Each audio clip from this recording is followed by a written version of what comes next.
What happens when heaven decides to visit a man who no longer believes it exists? When faith, long buried under years of silence and disappointment, is called back to life on a desolate road no one remembers. But before we go any further, I want to ask you something that comes from the heart. Are you willing to receive the blessings that the Virgin Mary has lovingly prepared for you? If your answer is yes, write in the comments, "Yes, I am ready for Mary's miracles." And if you haven't yet joined our family, subscribe now, because here, each day, we witness the tender love and mighty power of the Mother of God. This is the story of Frank Mitchell, a man who stopped praying years ago, until the Virgin Mary appeared before him in the middle of a storm and proved that heaven still listens. Frank was 48 years old, but the road had aged him far beyond that. He'd spent nearly 3 decades driving freight trucks across America, endless highways that stretched like open veins through the land, connecting cities, dreams, and strangers he would never meet again. The hum of the engine was his heartbeat. The asphalt beneath his wheels, his only constant prayer. Every mile had taken something from him: patience, laughter, the softness in his voice when he used to say his wife's name. At home, Rebecca Mitchell still waited for him. She was gentle, faithful, the kind of woman who prayed even when her prayers went unanswered. Their house in southern Illinois was small but filled with quiet, the kind of quiet that makes you aware of every clock tick, every breath, every memory of what used to be. They had once dreamed of children. For years they tried, doctors, treatments, novenas whispered under candlelight. But month after month, the hope faded like smoke. Rebecca never gave up. She kept a small statue of the Virgin Mary on the corner table beside the living room window. Each night she lit a single candle before it, her hands folded, her eyes glistening with that same mixture of faith and sorrow. Sometimes Frank would watch her from the hallway, the trembling light outlining her face like a portrait from another century. She looked like someone who still believed that heaven was listening. And he, no longer did. It wasn't anger that had hardened him, it was silence. Too many unanswered prayers. Too many nights staring at the ceiling, wondering why good people suffered while the world spun on indifferently. Frank still loved Rebecca, though he rarely said it. Love had become something quiet between them, like two hands reaching across a dark room, never quite touching.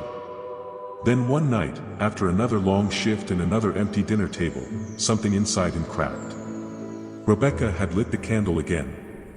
The soft flame flickered between them, throwing shadows on the wall. "Frank," she said gently, "you haven't prayed with me in months." He didn't look up. "What's the point?" "The point," she said, "isn't whether God listens. It's whether we stop talking to him." He sighed, a tired, bitter sound. "You talk. I drive. And nothing changes." She lowered her eyes. The silence stretched until the candle burned low. When she finally spoke again, her voice was almost a whisper. "Maybe you've been on the road so long you've forgotten where home really is." Frank turned away. Home doesn't pay the bills. But her words stayed, floating behind him like the smell of candle wax long after the flame had gone out. Before dawn, he packed for Denver. The road was long and the delivery urgent. Rebecca was still asleep when he left, the house bathed in early morning gray. He passed by the living room on his way out. The candle had burned itself down to a stub, but the faint scent of wax and roses lingered. For a moment, he stopped, the statue of the Virgin watching him from the shelf, her face calm, her hands open as if in invitation. He thought about blowing out the last curl of smoke rising from the wick. Instead, he whispered, "You've got her fooled, not me," and stepped into the cold morning air. The truck engine roared to life. Diesel fumes curled into the dawn. Frank adjusted the mirror, his eyes bloodshot from too little sleep, and rolled onto the open highway. The world outside was still, fields of frost glimmering beneath the pale light. He turned on the radio, but every song felt empty. The road ahead stretched endlessly, gray upon gray, until the sky itself seemed tired. By noon, the monotony began to blur into a kind of trance. Mile markers passed like rosary beads in reverse, counting not prayers, but regrets. That's when it happened. At first, it was faint, a soft fragrance carried by the air vents. He frowned. Roses that he rolled down the window, expecting the wind to wash it away, but the scent grew stronger, sweeter, alive. "Where is that coming from?" he muttered. He sniffed his jacket, the seat, the dashboard. Nothing. No air freshener. No reason. And yet, the cabin felt strangely warm, filled with a peace he hadn't felt in years. Then it faded. Just like that, gone. Frank exhaled sharply, shaking his head. "You're losing it, old man." He pressed harder on the gas, the wheels eating up the asphalt. By late afternoon, the mountains rose ahead, dark and immense beneath the gathering storm clouds. The road narrowed, curving like a serpent through the cliffs. Rain began to fall, soft at first, then in heavy sheets that blurred the world into silver streaks. The wipers thumped rhythmically, but Frank's eyes burned with fatigue. Every instinct told him to pull over. He didn't. The delivery was due by dawn, and deadlines didn't care about exhaustion or rain. Lightning cracked across the horizon, painting the wet road in ghostly light. That was when he smelled it again, the roses. Stronger now. Overpowering. As if the entire cab were filled with them. He tightened his grip on the wheel, pulse quickening. What the hell? And then, through the downpour, at the bend of the road, he saw her. A woman. Standing still. Dressed in white. Her veil billowing in the wind. The light from the headlight seemed to pass through her, not around her, as if she wasn't standing on the road but within it. For one impossible second, she looked straight at him.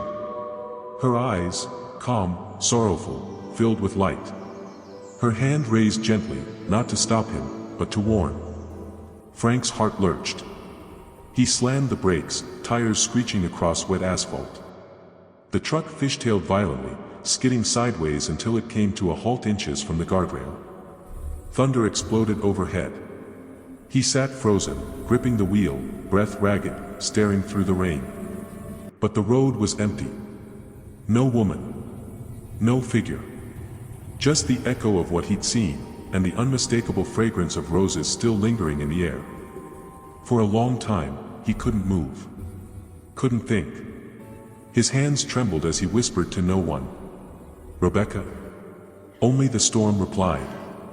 Outside, lightning flashed again, illuminating the curve ahead, a section of the road that had just collapsed from the rain. If he hadn't stopped, he would have plunged straight into the ravine. Frank stared into the darkness, the realization sinking in like a blow. He wasn't supposed to survive this night. And for the first time in 20 years, he whispered a prayer he thought he had forgotten. "Mother of God, what have you done?" The rain did not stop. It poured for hours, washing over the mountains like a flood that wanted to erase everything. The headlights of Frank's truck cut through the downpour, weak and trembling, as if the storm were swallowing the light itself. He sat behind the wheel in silence, the engine idling, his heart still hammering in his chest. For a long time, he couldn't move. He kept staring at the curve in the road, the place where he'd seen her. A woman in white, her hand raised in warning, her face so calm that even the storm had seemed to hesitate. He opened the door and stepped out into the rain. The cold hit him like a slap. Wind tore at his jacket, rain soaked his shirt, but he barely noticed. He walked toward the spot where she'd stood. Nothing. No footprints. No tire marks. No trace of anyone. Just the scent of roses, faint now, carried by the wind, but still there. Impossible. Frank stood there, shaking, his breath visible in the cold. He turned his gaze toward the ravine, where the road had collapsed into the darkness below. The twisted metal guardrail gleamed in the lightning flash. He felt his stomach twist. If he hadn't stopped, if he hadn't seen her, he'd be down there, broken beneath the wreckage. He dropped to his knees on the wet pavement, his hands trembling. The rain mingled with the tears he refused to admit were falling. "Who are you?" he whispered into the storm. "What are you?" But there was no voice, no vision. Only the steady rhythm of rain hitting the earth, as if heaven had already spoken and was done. When the storm eased, Frank climbed back into the truck.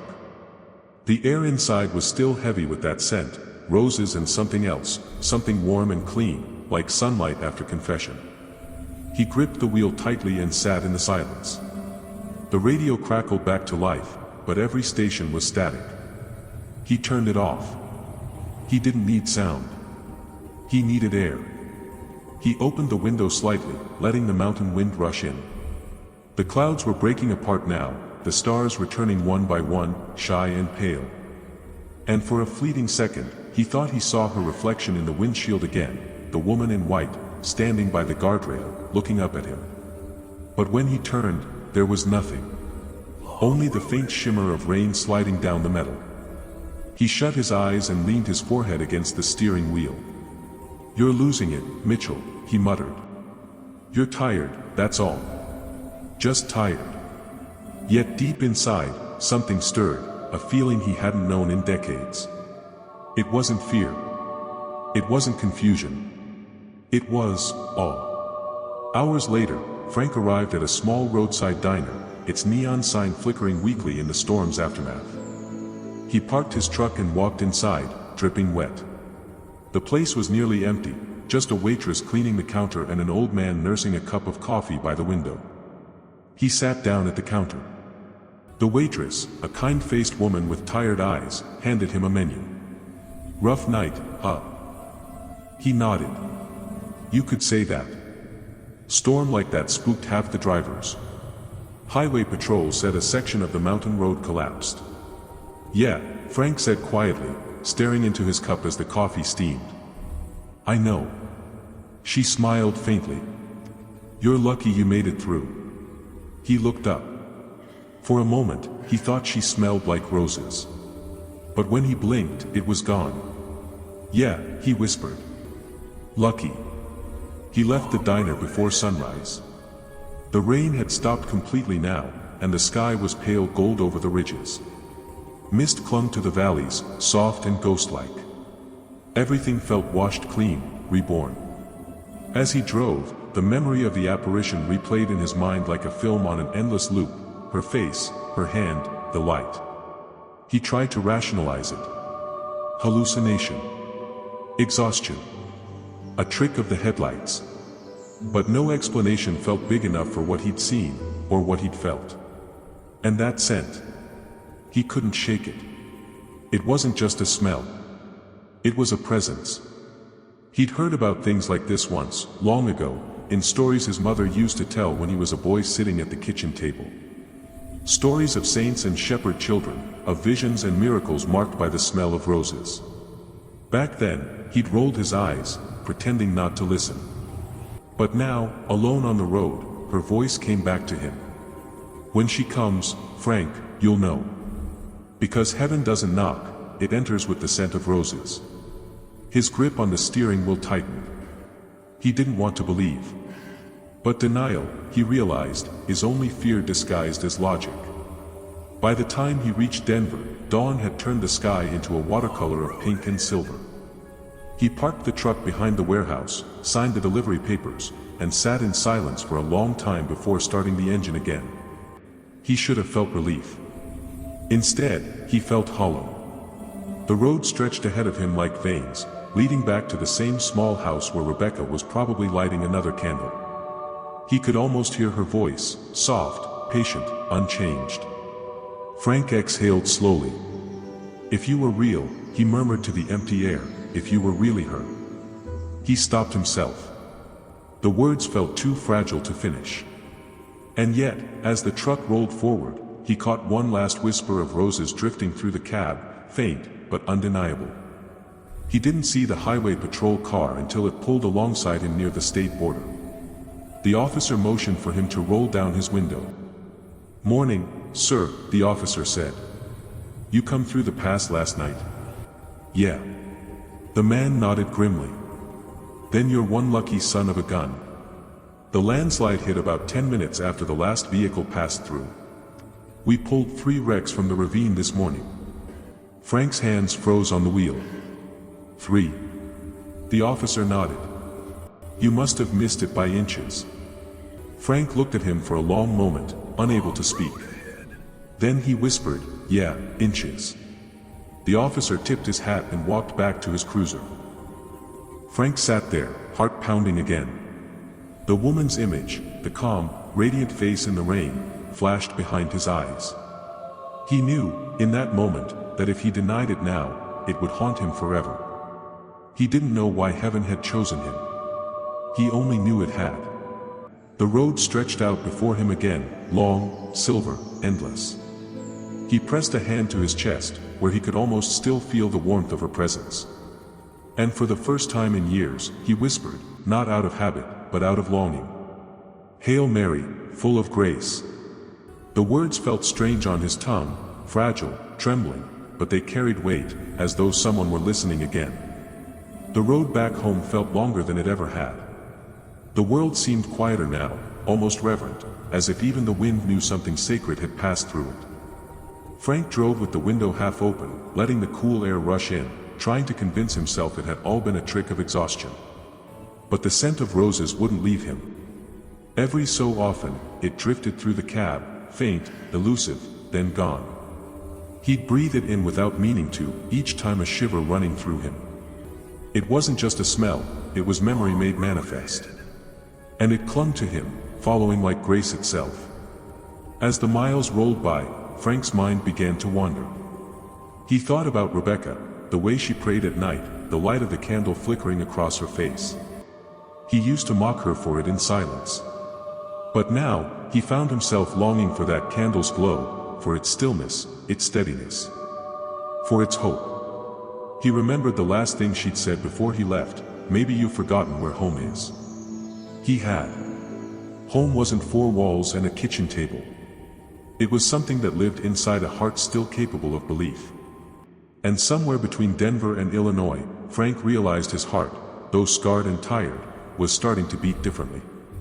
By the second night, he stopped at a rest station on the outskirts of Wichita. The place was half deserted, one old vending machine humming in the corner, a flickering light above the door. He sat on a bench, sipping cheap coffee, his reflection staring back at him through the glass. He looked older than he remembered. Not just older, emptier. Years of disbelief had carved deep lines across his face, as if faith itself had been slowly draining out of him. But tonight, that emptiness was cracking. He closed his eyes. Behind his eyelids, the image returned, the woman in white, her face serene, her eyes endless and sorrowful all at once. The way she had raised her hand, not to frighten him, not to command, but to protect. And then the memory of the ravine, the sight of the broken road, the twisted guardrail, the darkness yawning below. He should have been dead. Frank gripped the coffee cup tighter, his knuckles white. "Why me?" he muttered. "There are better men.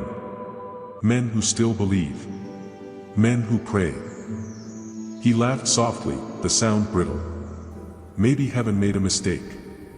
But in the silence that followed, something stirred deep within, a whisper, not in his ears, but in his soul. There are no mistakes in mercy. He froze. Had he imagined it? Probably. But the words sank into him anyway, filling the hollow places like rain filling dry earth. The next morning, as he drove east, he noticed something strange. The world looked different. Colors seemed brighter. The dawn looked alive, not just light but meaning. The way the sun hit the wet asphalt shimmered like blessing. Even the ordinary, gas stations, telephone poles, lonely trees, seemed touched by something sacred. He had never seen it before, or maybe he had simply stopped looking. He thought of Rebecca again. Her faith had never been loud. It had been quiet, patient, unshaken, the kind of faith that endures through the dark. And for the first time, he understood her. She didn't pray because life was easy. She prayed because life wasn't. And now, he felt what she must have always felt, that somewhere, beyond all this noise, someone was listening. By late evening, Frank finally crossed the state line into Illinois. The sun was setting behind him, a wash of crimson spilling across the horizon. He turned off the radio. He didn't want music. He wanted silence, the kind that hums like a heartbeat when the world finally slows down. But just as the last light faded, something else happened. The truck's cabin filled again with that same fragrance, strong, unmistakable, flooding every breath. Roses.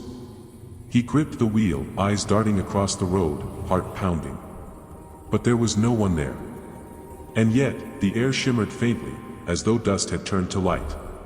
He blinked, tears stinging his eyes. The light lingered for a moment, then dimmed, leaving only the scent behind. "All right," he said aloud, voice trembling.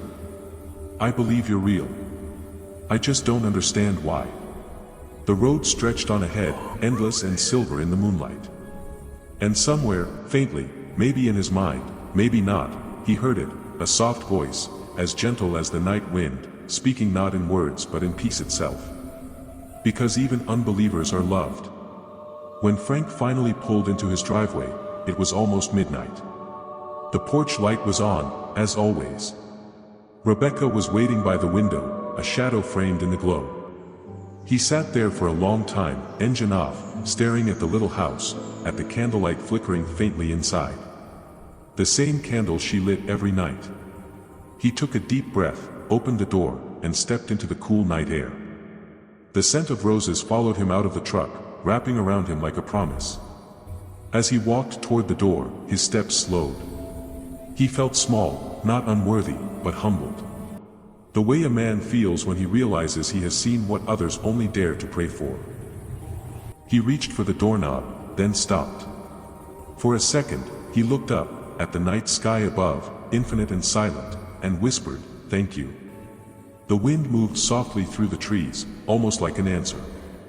He smiled, a quiet, trembling smile, the first genuine one in years. And as he opened the door, the faint smell of candle wax and roses met him again. Rebecca looked up, tears shining in her eyes. She didn't ask where he'd been or why he looked different. She just whispered, "You saw her, didn't you?" Frank swallowed hard, voice breaking. "Yes," he said. "And she saw me too." For the first time in years, Frank Mitchell felt like a stranger in his own house. The moment he stepped through the door, the air seemed heavier, not with discomfort, but with meaning. The faint glow of candlelight flickered across the room, stretching shadows up the walls.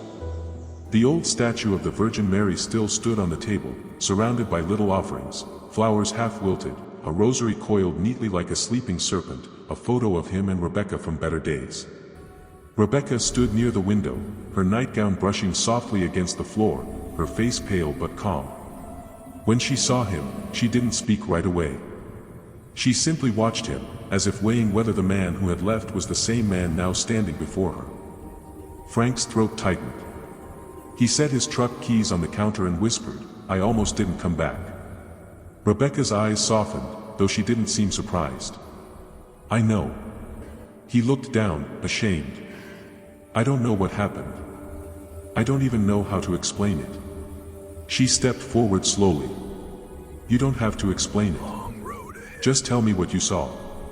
He hesitated, unsure if his words would make sense even to himself. But the silence between them was so full of compassion that it gave him courage. He began to speak, haltingly at first, then with growing intensity, about the storm, the mountain, the woman in white, and the scent of roses that had filled the air. Rebecca didn't interrupt once. She didn't look shocked or skeptical. She simply listened, her hands clasped before her chest, her lips moving slightly in prayer. When he finished, he looked up, waiting for disbelief, maybe even laughter. But instead, Rebecca's eyes glistened with tears.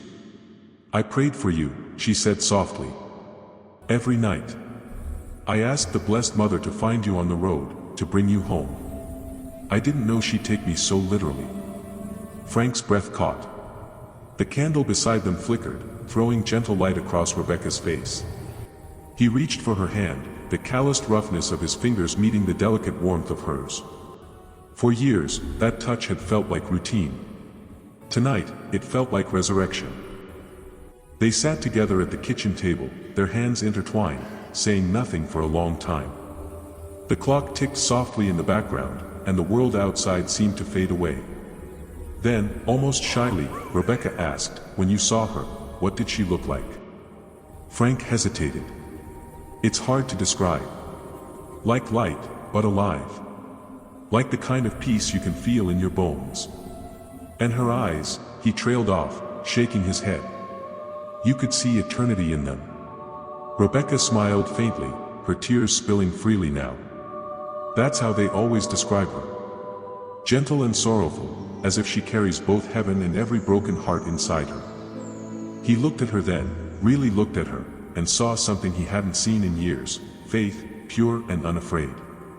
The kind of faith that holds a marriage together when everything else falls apart. I didn't believe, he admitted.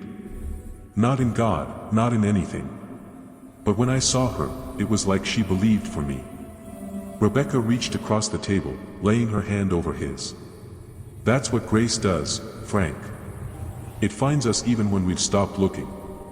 Later that night, after Rebecca had gone to bed, Frank remained at the table. The candle had burned low again, but he didn't extinguish it this time. He simply sat in the stillness, watching the tiny flame dance in the dark. He found himself whispering words he hadn't said in 20 years, Hail Mary, full of grace. His voice cracked, the words trembling at first but growing steadier as they left his lips. By the time he reached, Pray for us sinners, the tears were flowing freely. He didn't feel ashamed. He felt alive. Over the next few days, the house felt different. Lighter somehow. The air seemed to hum with quiet peace. Even the simplest things, breakfast together, the sound of rain on the windows, the warmth of Rebecca's smile, felt like miracles. But Rebecca noticed something else too. Frank had changed in ways she couldn't quite name. He woke earlier, spoke softer, and often stared out the window as though expecting to see something, or someone, just beyond the horizon. One morning, as they shared coffee at the kitchen table, she asked, Do you still smell them? The roses? He smiled faintly. Sometimes. When it's quiet enough. She nodded. Then she's not done with you yet. That afternoon, Frank drove out to the nearby church, the one he hadn't stepped inside in nearly 2 decades. The doors creaked as he pushed them open. The scent of wax and incense drifted through the air, familiar and strange all at once. He walked slowly down the aisle, his boots echoing softly against the stone floor. Sunlight filtered through stained glass, scattering colors across the pews like fragments of heaven. When he reached the front, he stopped before the statue of the Virgin Mary, hands open, eyes lifted toward the unseen. He stood there for a long time, not sure what to say. Words felt too small. Finally, he took off his cap, bowed his head, and whispered, Thank you, for not giving up on me. The silence that followed wasn't empty. It was full, alive, breathing. He felt a warmth settle over him, like invisible arms wrapping around his shoulders. For the first time since his mother's funeral, he knelt. That evening, when he returned home, Rebecca was in the garden tending to her flowers. The setting sun painted everything gold, and for a fleeting moment, she looked like the woman he had seen on the mountain, gentle, luminous, unearthly in her calm. He walked up to her quietly and said, You were right. She turned, smiling softly. About what? About hope, he said. About miracles. About everything. Rebecca brushed dirt from her hands and stepped closer. Faith doesn't stop storms from coming, Frank. It just teaches us where to stand when they do. He nodded slowly, emotion tightening his throat. Then I guess I finally found where I'm supposed to stand. That night, they prayed together, really prayed. Not out of obligation, but gratitude. Rebecca's voice was steady, while Frank's trembled, the words foreign yet familiar. As they finished, the candle flickered again, though there was no breeze in the room. And for a moment, the faint scent of roses filled the air once more, gentle, reassuring, unmistakable. They looked at each other, both smiling through tears. She's here, Rebecca whispered. Frank nodded, voice breaking. She never left. Months had passed since that night. The world outside moved at its usual hurried pace, cars rushing down the streets, sirens wailing somewhere in the distance, the city living its restless rhythm. But inside the Mitchell home, time felt slower, calmer, almost sacred.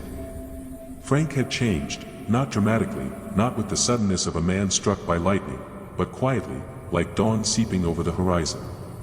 He still wore the same work boots, drank the same bitter coffee, and fixed engines at the same garage. But there was a lightness to him now, a stillness that hadn't been there before. His co-workers noticed it first. They said he looked different, not younger, but freer. He didn't argue with them. He just smiled. Every morning before leaving for work, he would stop at the small table in the corner of the living room where the Virgin Mary statue stood. He'd trace the rosary beads with his calloused fingers, the same rosary he once thought was just superstition, and whisper a prayer before stepping out the door. The house always smelled faintly of roses afterward. Rebecca, too, had changed in her own way. The worry that had clouded her eyes for years was gone, replaced by quiet strength. She'd started volunteering at the parish hospital, comforting families who, like her, had once feared losing someone they loved. Sometimes, she told them her story, though not all the details. She spoke of hope, of mercy, and of a love that finds us in our darkest hour. People would listen, tears welling in their eyes, not realizing that the woman before them had once been on the edge of despair herself. One evening, after supper, Frank found himself standing by the window, looking out over the quiet Chicago skyline. The last light of day bled across the rooftops, bathing the world in gold and violet. He thought of the night on the mountain, the storm, the silence, and the woman who had appeared like living light. Sometimes he wondered, why me? He wasn't holy. He wasn't even particularly good. He was an ordinary man, rough around the edges, full of mistakes and regrets. Why would heaven send her to him? But deep down, he already knew the answer. Grace doesn't choose the worthy, it makes them so. He turned back toward Rebecca, who was lighting a candle at the table, her lips moving in prayer. He walked over and took her hand. "Do you ever think she'll come back?" he asked softly. Rebecca smiled, her eyes glimmering with the candlelight. "Frank, she never left." That night, Frank dreamed. He was standing once again on that mountain road, the wind howling through the pines. The world was cold and dark, until, in the distance, he saw it, a soft glow, like moonlight bending through mist. The figure appeared, gentle and radiant, walking toward him with steps that made no sound. She didn't speak this time. She didn't need to. Frank felt the warmth of her presence, the same peace that had filled the ICU in Chicago, the same light that had entered his heart that night. She stopped before him and lifted her hand in blessing. When he woke, tears streaked his face, but his heart felt light, lighter than it had ever been. He turned to Rebecca, still sleeping peacefully beside him, and whispered into the dark, "Thank you." Years later, when people spoke of the miracle that had happened in the ICU, about the nurse who saw someone standing beside a dying man while the cameras showed nothing, they often focused on the mystery, on the part science couldn't explain. But those who truly understood, those who believed, knew that the real miracle wasn't captured on any screen. It was captured in the quiet conversion of one man's heart. A heart that had once been closed and angry but had learned to kneel again.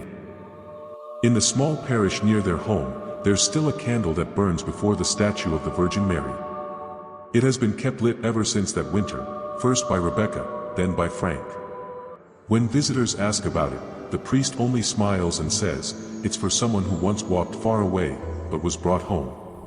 Sometimes, after Mass, Frank stays behind. He waits until the church empties, then approaches the statue alone. He doesn't pray for anything anymore, not for blessings, not for signs, not even for forgiveness. He just stands there in gratitude. And every so often, as he bows his head, the faint scent of roses fills the air again, sweet, unearthly, unmistakable. Miracles don't always happen with thunder or visions of angels. Sometimes, they unfold quietly, in hospital rooms, on lonely roads, or in the hearts of those who've forgotten how to hope. The Virgin's light doesn't demand attention. It simply enters, transforms, and remains. And for Frank Mitchell, that light never left. It became the rhythm of his days, the peace in his nights, and the bridge between the life he once had, and the eternity waiting beyond.